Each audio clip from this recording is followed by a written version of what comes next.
Hello friends, welcome to tech Bangla by DJ soft. বন্ধুরা, আজকে আবার একটা নতুন সিস্টেম নিয়ে আপনাদের কাছে চলে এসেছি।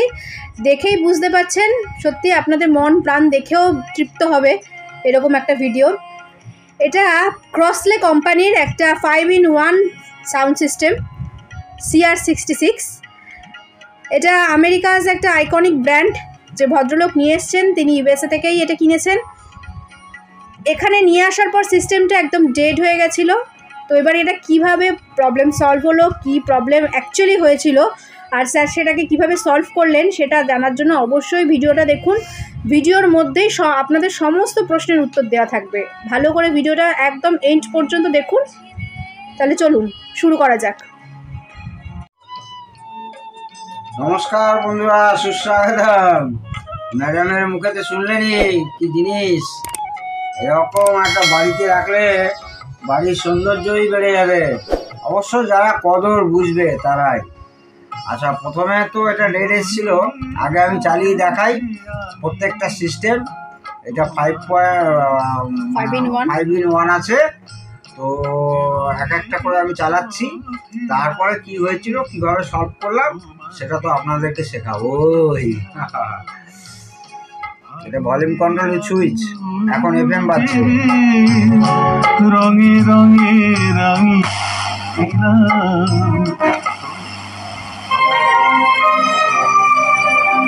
ফুল স্টিরিও এফেক্ট পাচ্ছি।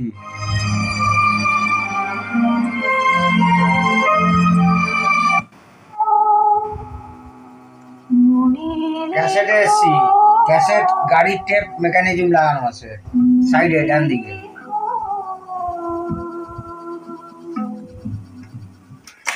এই দেখুন সিঙ্গেল পুলি। এই ক্যাসেট ডেক অনেকেই দেখেছেন, আমার কাছে বহু আছে। সিঙ্গেল পুলি এটা থাকে, শুধু টেকআপ পুলি থাকে, পিঞ্চ রোলারটা থাকে। আমি ভেতরে দেখাচ্ছি। শুধু ফাস্ট ফরওয়ার্ড করতে পারবেন, প্লে, ফাস্ট ফরওয়ার্ড, রিজেক্ট। আর যদি রিওয়াইন্ড দরকার হয় তাহলে ক্যাসেটটাকে উল্টে করলেই হবে। তো আপনারা জানেনই।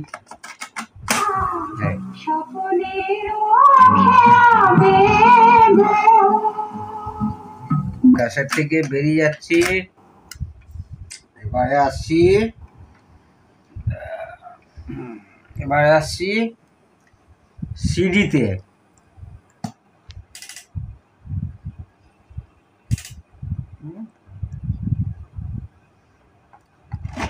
রিজেক্ট,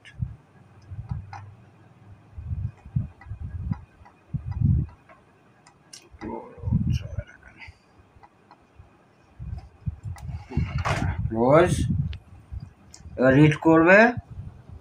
এই 12খানা গান রিড করেছে, বেশি বাজিয়ে শোনাবো না, কপিরাইট।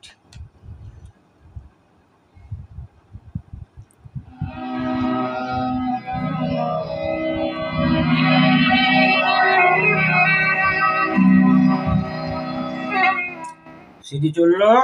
এবারে খুব মজার জিনিস, আস্তে আস্তে খুলছি।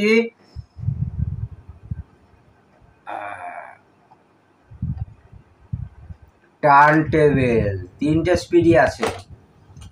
তো USA থেকে আসতে গিয়ে এই কাটিজ সমেত, পিন সমেত টোটাল সিস্টেমটাই মানে হারিয়ে গেছিলো কোথায় জানি না। আমি যখন পেয়েছি এটা ছিল না, তো আমার কাছে ছিল। খুব দুর্মূল্য জিনিস। আমি লাগিয়েছি, সেম অরিজিনাল কোম্পানিরই লাগিয়েছি। কোনোতে আসি, এই আসলাম। এরও বেল্ট কাটা ছিল, বেল্ট পাল্টাতে হয়েছে। এসব পাওয়া যায় না, বহু কষ্টে আনতে, মানে জোগাড় করতে হয়। Belt drive, DC motor.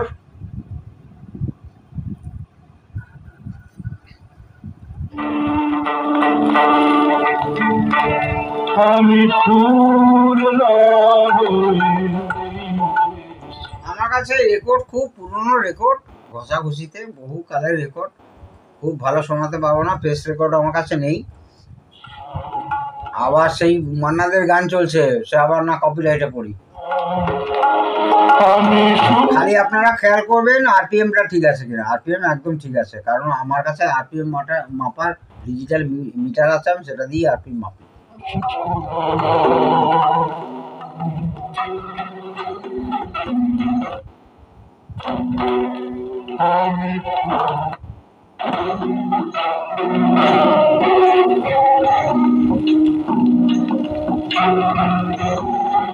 Speed control, এটা 33, রেকর্ডটা আছে 45-এ।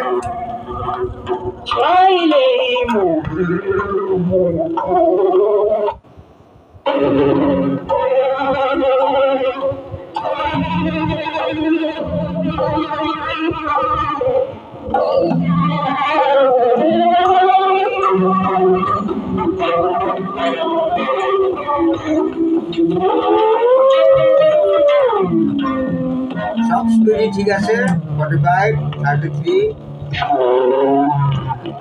আবার এখানে নিয়ে আসলে আপনার ক্লোজ হবে, এটা বন্ধ হয়ে গেল। আর এখানে নিয়ে আসলে অটো স্টার্ট দিয়ে আপনি আগে স্পিডটাকে সিলেক্ট করে নেবেন। এটা 45-এ আছে, এটা হচ্ছে 78, 45 দিয়ে আস্তে করে বসালেন।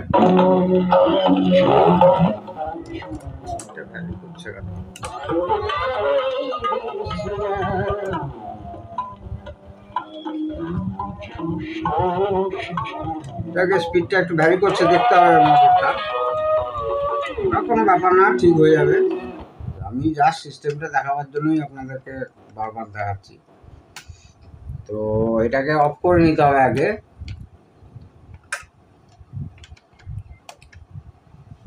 এবারে আসছি ভেতরে।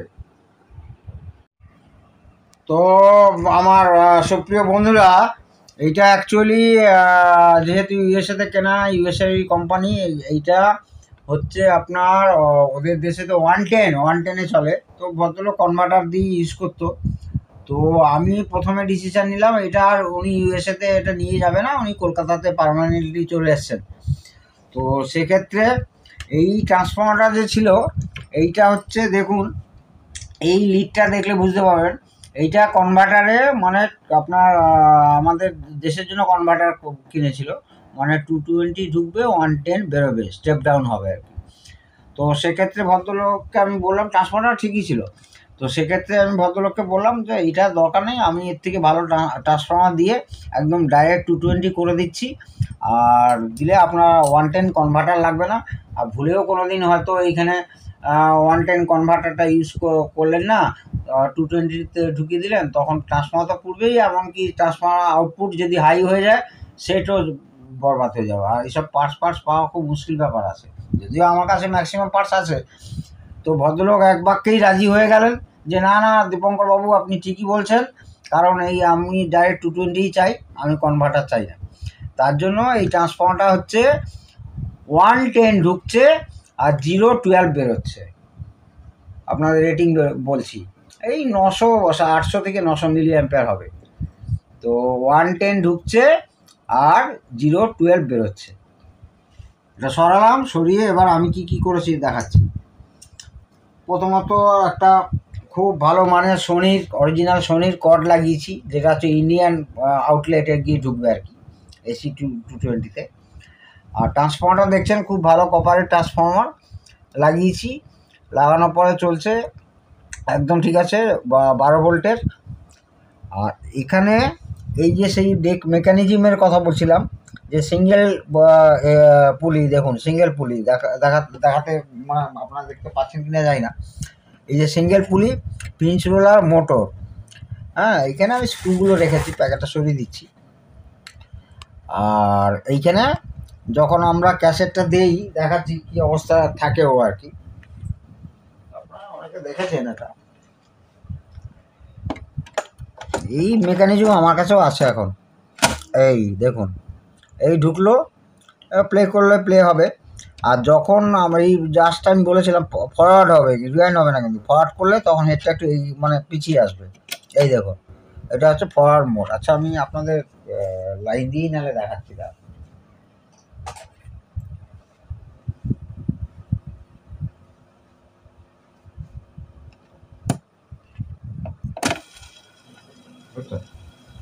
এই দেখুন ফরওয়ার্ড মোড, এই প্লাইউডটা দেখতেই পাচ্ছেন। এইবারে ইজেক্ট করছি, এইভাবে ক্যাসেটটা বেরিয়ে আসলো। এই মেকানিজম আপনার, এটা বেসিক্যালি কার মেকানিজম ভালো, মানে সিঙ্গেল পুলি। আবার যখন আমরা প্লে করছি হেডটা এগিয়ে যাবে, এই দেখুন চলছে, ঠিক আছে। তো এই গেল টেপ ফাংশন। আর এখানে কি করেছে, এইটা হচ্ছে অক্সের একটা সুইচ আছে, এই যে অক্স, এই যে লাইন ইন লেখা আছে অক্স 3.5 দিয়ে ইউজ করতে পারবেন। এইখানে হচ্ছে LA3161 দিয়ে হেড ফ্রি করা হয়েছে, ঠিক আছে বন্ধুরা।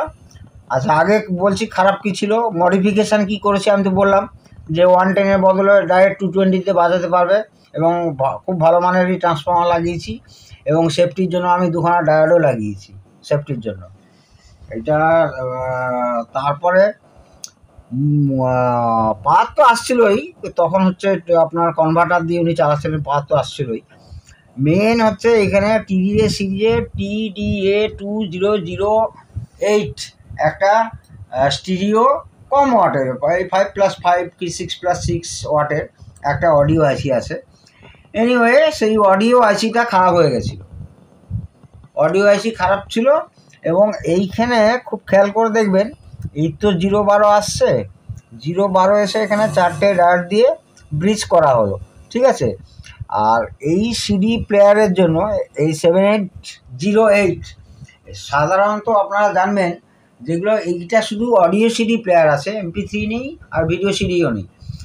মানে অ্যান্টি করার জন্য ভিডিও সিডি আর অডিও সিডি বা MP3 বাদ দিয়েছে, খুব ভালো করেছে, কারণ অ্যান্টিক বা ভিনটেজ করার জন্য অডিও সিডি যথেষ্ট আর কি। অডিও সিডি যথেষ্ট, তাতে হচ্ছে আপনার এখানে খুব কষ্ট, আমরা যে সাধারণত সিডি প্লেয়ার মানে আমরা তৈরি করি বা আমাদের বাজারে সাধারণত পাওয়া যায়, সেই মেকানিজমই লাগানো আছে, সেই CCM লাগানো আছে। আর ওপরে যে বোর্ডটা দেখতে পাচ্ছেন, এটা টোটাল এই মাদার বোর্ডটা হচ্ছে সিডি কন্ট্রোলের বোর্ড, মানে এই সিডিকে চালাচ্ছে প্লাস অপটিক্যাল লেন্সটাকে চালাচ্ছে, ঠিক আছে বন্ধুরা। আর এইটা গেল অডিও আইসি তো খারাপ ছিল বললাম। আর এইখানে পাওয়ার সাপ্লাইতে করে এইখানে একটা জেনার ডায়োড খারাপ ছিল, খুঁজে খুব মুশকিল। আর ওয়ারিংয়ের অবস্থা দেখেছেন, সে আমেরিকার সেট হোক আর যাই হোক, ওয়ারিং খুব একটা ভালো না, মন পছন্দ একদম না। এইগুলো সব কটা এইখানে যেমন জ্যাক করা আছে, এখানে জ্যাক করা আছে, এখানে জ্যাক করা আছে, এখানে জ্যাক করা আছে, এইগুলোও জ্যাক করতে হতো। প্লাস এই তারগুলো সম্পূর্ণ গুছিয়ে, এটাকে যে কেউ ঘেটেছে তা কিন্তু না, একদম এই ফার্স্ট আমি করলাম। আমি তো অনেক, আমার কপালে তো সব ঘাটাছেটি জোটে, তাই জন্য কিন্তু এইটা মিথ্যে কথা বলে লাভ নেই, এইটা একদম মানে ফার্স্ট আমিই খুলেছি। তো সেক্ষেত্রে এইটা জ্যাক করা উচিত ছিল। এই সিডির যে অডিও যাচ্ছে, সিডির এখান থেকে পাওয়ার সাপ্লাই উঠলো, তারপরে এইখানে দেখুন এই আটা বাটা দিয়ে এইগুলো পুরো টাই দিয়ে সুন্দর করে গোছানো উচিত ছিল। মানে আমার ঠিক, আমি গোছাবো যতটা পারি, এইগুলো সব টাই ফাই দিয়ে এই তার এরকম থাকবে না, এগুলো সব গোছাতে হবে। এনিওয়ে দুখানা স্পিকার ইউজ করা হয়েছে 5 ওয়াটের করে, 8 ohms 5 ওয়াটের দুখানা স্পিকার ইউজ করা হয়েছে, 8 ohms 5 ওয়াট। তো আমি তো বললামই যে আপনাদের যে অডিও আইসিটা আছে সেটা 5+5 ওয়াট স্টিরিও আইসিটি খারাপ ছিল, আর জেনারেটর খারাপ ছিল। আর ট্রান্সফর্মারটা তো আমি এটা মডিফিকেশান করেছি, না হলে ওনার যদি আগে ট্রান্সফর্মার থাকতো তাহলে সেই ট্রান্সফর্মারটা দিলে আপনার সেই বড় একটা ঢাউস মার্কা আপনার কনভার্টার ইউজ করতে হতো। উনি কিনেছেন সেই প্রায় মানে মানে ইন্ডিয়ান ভ্যালুয়েশানে আমেরিকাতেই কিনেছে, ইন্ডিয়ান ভ্যালুয়েশানে প্রায় 3 থেকে 3,500 টাকা মতো পড়েছে ওই এটা কিনতে, আপনার কনভার্টারটা কিনতে। যেহেতু ইন্ডিয়াতে নিয়ে আসবেন, ইন্ডিয়াতে বাজাতে, ওখানে তো কনভার্টার লাগবে না ইন্ডিয়াতে বাজাবার জন্য। কিন্তু আমি সেটা আরও ভালো করেছি, যে ট্রান্সফর্মারটাই চেঞ্জ করে দিয়েছি, যেটা ইনপুট 220 240 যাই হোক, আউটপুট 012 1 ঠিক আছে বন্ধুরা। এই মেকানিজম যারা না আগে দেখেছেন তারা দেখে নিন, ফুললি স্টিরিও। আর সার্কিট সম্পর্কে তো বললাম, এটা পাওয়ার সাপ্লাই, এটা 7808 এই 7808 শুধু সিডি প্লেয়ারের জন্যই কিন্তু পাওয়ার সাপ্লাইটা। এটা আগেও আমরা ব্যবহার করেছি, 7808ও লাগতো আর 7806 একটা লাগতো। আগে যারা সিডি প্লেয়ারে শুধু কাজ করেছেন তাদের নিশ্চয়ই মনে পড়ে গেছে কথাগুলো। তো এইখানে জাস্ট ব্যবহার করেছে 7808 8 ভোল্ট দিয়ে পুরো এই মাদার বোর্ডটা চলছে, ঠিক আছে বন্ধুরা। আর এইখানে তো পাওয়ার অ্যাম্পলিফায়ার বললাম, এটা হেড ফ্রি, এইটা হেড ফ্রি দুটো ট্রানজিস্টার দিয়ে বাফারিং করেছে, আর এইখান থেকে সিডির পাওয়ার সাপ্লাই তুলেছে, আর এইখানে একটা প্রি অ্যাম্পলিফায়ার আবার বাফারিং করেছে, যেটা কিনা আপনার এই অক্সে আসছে, এই অক্সে লাইন ইন অক্সে আসছে। তো সেটা মন্দ না, কিন্তু মানে মেন ব্যাপার হচ্ছে একদম মানে ভিনটেজ ব্যাপার আর কি, একদম সুন্দর করে সাজিয়ে রাখলে খুব ভালো থাকবে। তো এই ধরনের মানে খুব ভালো লাগবে, বাড়ির শোভা বাড়াবে। আর সাধারণত যারা মানে সবই চান আর কি, যে রেকর্ড প্লেয়ার থাকলো, সিডি থাকলো, ক্যাসেট থাকলো, এফএম থাকলো, অক্সিলারি থাকলো, সবই থাকলো। তো মানে এর জন্য লোকে মিউজিক লাভাররা এটাকে বেশি ভালোবাসবেন এবং তার জন্য এটা কিনবেনও বটে। তো সার্কিট এমন কোনো কঠিন সার্কিট না যে ঘাবড়ে যাওয়ার মতো। যারা কাজ বোঝেন তারা যদি ম্যাথমেটিক্যালি আস্তে আস্তে করে এগোতে থাকেন, যে স্টেজ বাই স্টেজ, আপনারা নিশ্চয়ই পারবেন, শিওর পারবেন। আমি যেমন এক চান্সে দেখলাম যে অডিও আসছে না, পাওয়ার আছে, আমি বোর্ডটা খুললাম, খুলে দেখলাম যে অডিও এসিটাই খারাপ, প্রচণ্ড গরম হচ্ছিলো, অডিও এসিটাকে চেঞ্জ করলাম। আর অডিও এসিটা চেঞ্জ করার পরে দেখলাম ভোল্টেজটা ড্রপ হচ্ছে। এইখানে যে জেনারেটরটা আছে, জেনারেটরটা চেঞ্জ করলাম, ওটা 9.8 ভোল্টে জেনারেট ছিল। তো জেনারেটরটাকে চেঞ্জ করলাম, করার পরে জিনিসটি একদম ওকে হয়ে গেছে। তো এইখানে আমি আর একটু দেখাচ্ছি, এই যে টার্ন টেবিলের মেকানিজম, এই যে টার্ন টেবিলের মেকানিজমটা খেয়াল করুন, এটাও একটা চাইনিজ টার্ন টেবিল মেকানিজম। এইখানে দেখুন মোটরের 4টে কানেকশান আছে, এই 4টে কানেকশানে কিন্তু স্পিড কন্ট্রোল করার জন্য আর কি। 3টে স্পিড আছে, 78, 45, 33.5। আর এইখানে প্রিসেটটা আছে, এই প্রিসেটটাকে ঘুরিয়ে আপনারা মোটামুটি স্পিডটাকে একটু যদি কম বেশি হয়, কম বেশি করতে পারবেন। এখান থেকে আপনাকে প্রিসেট করে নিতে হবে আর কি। তো করার পরে তারপরে এখানে ধরুন আপনি 33-তে বাজাচ্ছেন, ভাবলেন যে একটু বেশি বা কম, তাহলে তখন বা 45 বা 78-এর কথা বাদ দিন, যাদের কাছে আছে রেকর্ড তারাই বাজাবে। তো অপশানটা আছে এখানে 78-এর আরপিএমে। তো তখন এই প্রিসেটটাকে আস্তে করে আপনার ক্লক অ্যান্টি ক্লক করে আপনি আরপিএম বাড়াতে পারবেন বা কমাতে পারবেন। মেন হচ্ছে লুকিং। তো টার্ন টেবিলটা তখন মনে হয় বেলটাকেও পাল্টাতে হবে, টার্ন টেবিলটা একটু ঘ্যারঘ্যাট করছিল প্রথমের দিকে, আর বাকি সবই ঠিকই বাজছে। তো টার্ন টেবিলটা আমি আরেকবার ট্রাই করছি আপনাদের সামনে।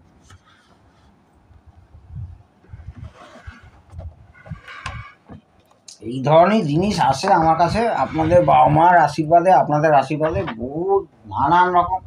আজকে যেমন আর একটা আসছে, এখানে অঙ্কিও কোম্পানি হাত তুলে দিয়েছে, বলেছে যে এই অঙ্কিও কোম্পানি হাত তুলে দিয়েছে, বলছে এক্সচেঞ্জ অফারে যান, 40,000 টাকা দিন, আমরা নতুন সেট, এখনকার সেট দেবো। আর ভদ্রলোকের এতে মায়া পড়ে আছে, দুর্দান্ত সেট আমার কাছে এসছে, আমি এক চান্সে দেখে বলেছি, এটা নিয়ে আপনাদের কাছে ভিডিও নিয়ে আসবো, এক চান্সে দেখে বলেছি হয়ে যাবে। ভদ্রলোক খুব খুশি, যা গিয়ে আমি দেখেওছি, এটা আমি আরও ভালো করে দেখে এটা যখন কমপ্লিট হবে, কী কী করেছি, কী কী করলাম, কী ফল্টটা এসেছিলো। এখন যে ফল্টটা এসেছিলো মানে অটো স্ট্যান্ড বাই হয়ে যাচ্ছে, মানে জাস্ট লাইটটা আসছে চলে যাচ্ছে, যা গিয়ে সেটা পরের ভিডিও হবে, মানে উল্টো পাল্টা কথা হয়ে যাচ্ছে। আমি আরেকবার বরং পাওয়ার দিয়ে দেখি টার্ন টেবিলটা ঠিক আসছে কিনা। এই ফোনও এটা হচ্ছে আপনার সিলেক্টার সুইচ, মানে প্রোগ্রাম সুইচ। ফোনোতে গেলাম, আস্তে করে খুললাম, আর রেকর্ডও আমার কাছে ভালো নেই, আর কি করবো, কত জিনিস রাখবো বলুন তো।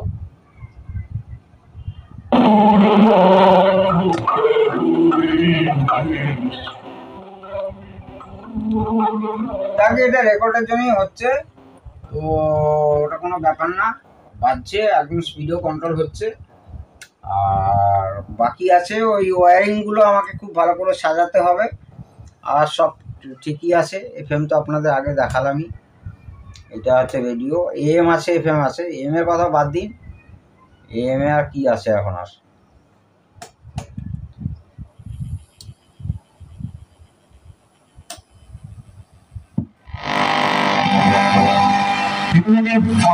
এই পেছনে যে মানে পেছনে এখানে কিন্তু এটা কোনো ডিজিটাল না, এটা কিন্তু সেই গ্যাং কন্ডেন্সার দিয়ে করা আছে, ভেরিয়েবল কন্ডেন্সার দিয়ে। গ্যাংটা ডাইরেক্ট এই নবের সঙ্গে লাগানো আছে, কারণ ভিনটেজ লুকটা আনার জন্য। এইখানে তো এখনকার সেই ব্লুটুথ মডিউল লাগিয়ে দিলে, একটা রিমোট দিলে সবই অটো স্টোর হয়ে থাকতো, চ্যানেল পেত, কিন্তু এই ভিনটেজ লুকিংটা আসতো না। এই ব্যাকগ্রাউন্ডে একটা লাইট আছে, ব্যাক লাইট, সেটাও কিন্তু এলইডি লাগায়নি, সেটাও কিন্তু ল্যাম্প আছে, ছোট ছোট দুটো ল্যাম্প আছে, পুরো ভিনটেজ লুক। এইটাও দেখতে পাচ্ছেন, মানে আপনার ওই কি বলবো ব্রাশ ফিনিশিং, আর এটা পলিশ পুরো কাঠের, এটা ব্রাশ ফিনিশিং।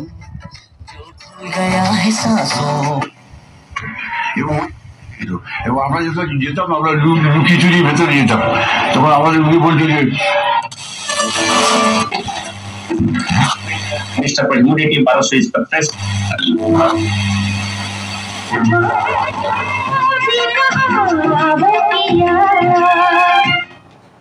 যাক গিয়ে টার্ন টেবিলটা মনে হচ্ছে একটু আমাকে দেখতে হবে, বেলটা হয়তো ঠিক সাইজের হয়েছে কিনা, বা একটু ডিস্টার্ব আছে, সেটা একটা ঠিক হয়ে যাবে, কোনো ব্যাপার না। আর মেন যা জিনিস ছিল সেগুলো সব ঠিক হয়েছে। আর টার্ন টেবিলটা ওটা মেকানিক্যাল ব্যাপার, ওটা ঠিক করা কোনো ব্যাপারই না, ঠিক হয়ে যাবে। তো এই হলো আজকের ব্যাপার। তো এরকম সেট আসলে আপনারা এরকম ধৈর্য নিয়ে আস্তে আস্তে করে কাজ করবেন। আর এখানকার যেটা দেখবেন, ছোটোখাটো ট্রান্সফর্মার হলে যদি 110-এ সেট হয় তাহলে চেঞ্জই করে দেবেন একদম। আর খুব বড় যেমন ধরুন এই ধরনের সেট এলো, বিশাল ট্রান্সফর্মারের অনেক কানেকশান, তখন ধরুন 110-এর এলো, তখন ওই রিস্ক নেবেন না, বলবেন যে কনভার্টার ইউজ করতে। অনেক মোটা ট্রান্সফর্মার, অনেক অক্সিলারি ভোল্টেজ, মেন ভোল্টেজ অনেক আছে। এতে সিঙ্গেল পাওয়ার সাপ্লাই ছিল, তাই আমি বললাম যে ঠিক আছে একদম ট্রান্সফর্মার চেঞ্জ করলে, বা এই ট্রান্সফর্মারটাই যদি আমি ওয়াইন্ডিং করতাম তাহলে আপনার 220 থেকে ডাইরেক্ট 220, 110 ইনপুট আছে, তখন 220 ইনপুট হয়ে যেত। ঠিক আছে বন্ধুরা, সবাই খুব ভালো কাটান, খুব খুব ভালো থাকুন। বন্দে মাতরম, জয় হিন্দ।